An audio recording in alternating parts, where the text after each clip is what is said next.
much worse is your financial future now that the Fed raised interest rates for the first time since 2018 in order to quell inflation? By the end of this video, I'm going to answer that and also an explainer on why higher interest rates, why do they exactly cool off inflation? Yes, hiking interest rates is the Fed's top tool to cool inflation. Your rich uncle Jerome Powell, with that coiffed hair, is pulling back all of that cheap money. But how does this actually work? It's not obvious to most people because it is indirect. So here is my 6-step explainer on how higher interest rates cool inflation. Step number 1 is that higher interest rates create greater borrowing costs for businesses and for you. Just think about it. Businesses are now less likely to expand or want to buy new equipment. And especially for higher cost purchases, someone like you yourself, you're less likely to buy a car or a boat, especially if those things need to be financed. Well, then step number 2 means fewer items need to be produced. Whether it's roof trusses or iPhones or tractors or cars or lettuce, less construction expects to take place too, and there's less demand for all types of services, from accounting to a car oil change. Step 3 is this results in less hiring. So this reduces the demand for labor. Now here's the risk. If interest rates stay elevated too high for too long, layoffs and a recession could occur. And now where it is at nearly under 4%, the unemployment rate could be bottoming out. Step number 4, this means that there will be less wage growth. I wonder how much longer you're really going to see those banners flying at Target that advertise an $18 an hour starting wage. Step number 5, this leads to lighter wages. That means that there is less consumer purchasing power. Well, lower spending then, that has the effect of less demand. And the 6th and final step is that this leads to fewer purchases, which cool off prices. Those are those 6 steps in an economy. Now let's talk about how this will impact you. Hey, go ahead and put a like on this if you learn something.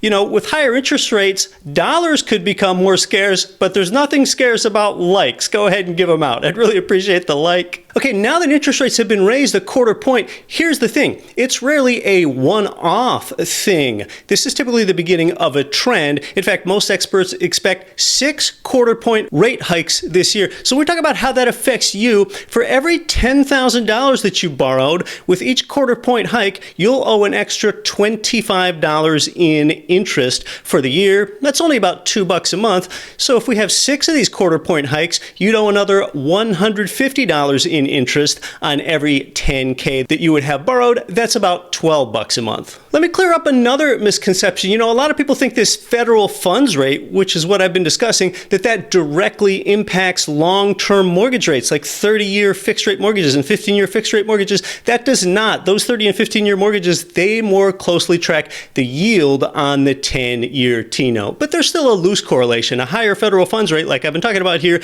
generally correlates with higher mortgage interest rates over time. What this Fed funds rate does affect is the shorter term interest rates, like home equity lines of credit, HELOCs, or credit cards. Those feel a more direct impact. You're probably going to see both of those things move up a quarter point pretty quickly. A softer impact is felt on new automobile loans. Federal student loan rates are fixed, so they will not be impacted immediately. However, private loans that are not fixed are more likely to be affected. What about the flip side? With several of these rate increases, can we expect you to get a higher yield on an old-fashioned savings account for a change? Are you ever going to be able to get a respectable yield there? Not noticeably, not anytime soon. Those rates are going to be really sluggish to move. Even so, they're only going to move modestly.